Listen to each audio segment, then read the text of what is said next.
मोनखानाय गोहो बोलो गासिबो माने साफा लाथिख' जाजोबलांनो नागिरनायखौ नुनानै बिटिसि क'क्राझारनिफ्राय गासिबो खमथाया दिसपुराव थांफिनजोबनो नागिरनायखौ नायनानै रायजोफ्रा मोनसे गिखांनाय फैदों। जोंनि आखाइनिफ्राय क'क्राझारनिफ्राय गलांनानै बबेबा दिसपुराव थांफिनजोबनांगौबा जोंनि बिटिसिया थानायजों थायैजों आरो मा पार्थक्य दंबावो?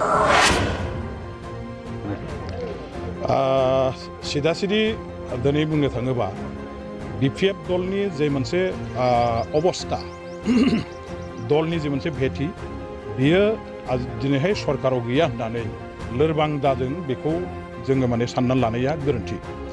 बिपिएफ दला 15टा बोसोर सरकार सालायनायनि गेजेरजों बे ओनसोलनि गोग्लैसोनाय बायहं जिहं बायग्रब जिग्रब जानानै थानाय ओनसोलखौ जेरैबायदि फारफ्रोमनिफ्राय डेभेलप खालामदों बेखौ रायजो राजाफ्रा साफ्रोमबो गावनि मेगनजों नुनो मोन्दों आरो रायजोफ्रा फोथायदों जे बिपिएफ दलनि सरकारनि दिनावनो बे जिनिसा गासैबो जादों। गतिके तुलनामूलक भाबै दिनैनि दिनाव बिपिएफ सरकाराव थानाय समावहाय जेसेबां डेभेलप मावदों रायजोफोरनि मोजां जादों सुबिदा जादों आरो दानि सरकाराव जायफोर दं बिसोरनि आमोलाव मा जादों मा जायाखै बेखौ तुलना खालामनानै नायनायनि उनाव रायजोफ्रा दिनै हताश जादों जे इउपिपिएल दल सरकारा फैनायनि उनाव ओनसोलाव जेबो डेभेलपमेन्टनि बिथांमोनहा नेरसोन नुनाय जायाखिसै। ओनसोलाव जेबो जौगाखांनायनि सोलाय सोल'नि महर मुस्रिखौ नुनाय जायाखिसै। जे आसा भरसाजों इउपिपिएलखौ सरकाराव लाबोनाय जादोंमोन बे आसा भरसाया रायजोफोरनि फोथायनाया दिनै थारला थुरला जोबस्रांदों आरो फोथायनाय मोनसे फैदों मा जे हाग्रामा महिलारिनि आखाइजों नङाबा बिटिसि ओनसोलाव जौगाखांनायनि हाबा मावनांगौआ सम्भब नङा जाफुंनाय नङा आरो बेखायनो दिनैहाय इउपिपिएलखौ जायफ्रा भट होनानै थांनाय बाराव परिबर्तननि नामाव मोनसे आबेगिक भाबै बिथांमोनखौ भट होनानै सरकाराव लाबोदोंमोन दिनैहाय जेबो जाथारिखौ बा इयुनावबो जागोनखौ नुहुरैलाय बेबायदि दैदेनगिरि रायजो राजाफ्रा इउपिपिएल दलखौ गारनानै बिपिएफ हान्जायावहाय दिनै बारसोमफैनानै बिपिएफ दलखौनो शक्तिशालि खालामफिननानै बिपिएफ दलखौनो आखु सरकाराव लाबोफिननायनि मोनसे माने लामा नागिरबाय थानायखौ जों नुनो मोनदों।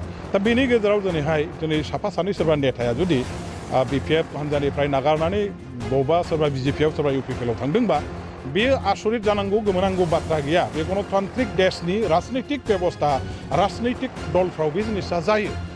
कंग्रेसनिया बिजेपिआव थांनाय दिनै नोंथांमोनहा थांनाय एसेम्ब्लियाव नुबाय जे मरिय'नि एमएलए बबेबा थावरानि एमएलए कंग्रेसमोन बिथांमोनहा बबेबा माबानि भबानिपुरनि एमएलए इउडिएफनिमोन सासे स्टिं एमएलए मैया दाख्लैसो देरहाखानाय बे लिडारफ्रानो दिनैहाय जुदि गारनानै गावनि हान्जाखौ गारनानै दिनै बिजेपिआव बारस्लायनानै बिजेपिनि एमएलए जाहैनो हायोबा बिपिएफनि सोरबा साफा सानै नेताया बहाबा थांनायखौ बे जाफेरै घटना होननानै बाव गोमोनांगौनि खुनु गोनांथि गैया। रायजो राजाफ्रा जेराव हाजार हाजार लाख लाख दाबो दंबाय थायो आरो बांसिनै फैनायनि मोनसे लामायाव दंबाय थायो। बेवहाय साफा सानै नेता थांनायनि दारैहाय दला जेब्लाबो खहा जाया। गोदोबो थांनाय फैनाया जादों दाबो जागोन इयुनावबो जाबाय थागोन खिन्थु रायजोफ्रा जेराव दलद दं थिगैनो दं बे नेताफोरनि दारैहाय दलाव जेबो खहा फैया। दिनै आं बे खोथाखौनो स्पष्ट भाबै रायजोफोरनो मेसेज हिसाबै माने होनाय जाबाय। राजनितियाव प्रपागान्डायाबो मोनसे बिराद गिदिर माने आगजु।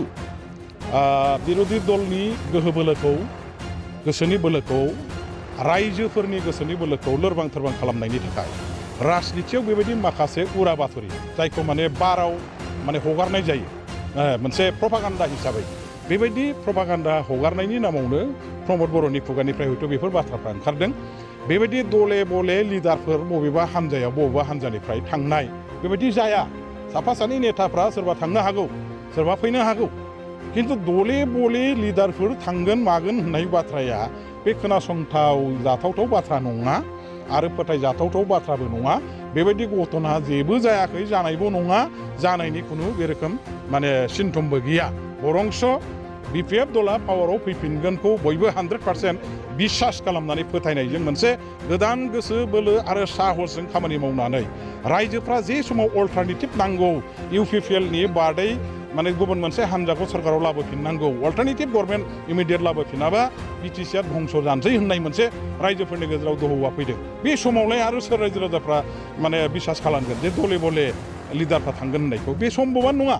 दिनै बिटिसिनि जोबस्रांनो नागिरनाय दुर्जग गासैबो खमथानि माने सिंस' जानो नागिरनायखौ नायनानै मोनखानाय गोहो बोलो गासिबो माने साफा लाथिख' जाजोबलांनो नागिरनायखौ नुनानै बिटिसि क'क्राझारनिफ्राय गासिबो खमथाया दिसपुराव थांफिनजोबनो नागिरनायखौ नायनानै रायजोफ्रा मोनसे गिखांनाय फैदों।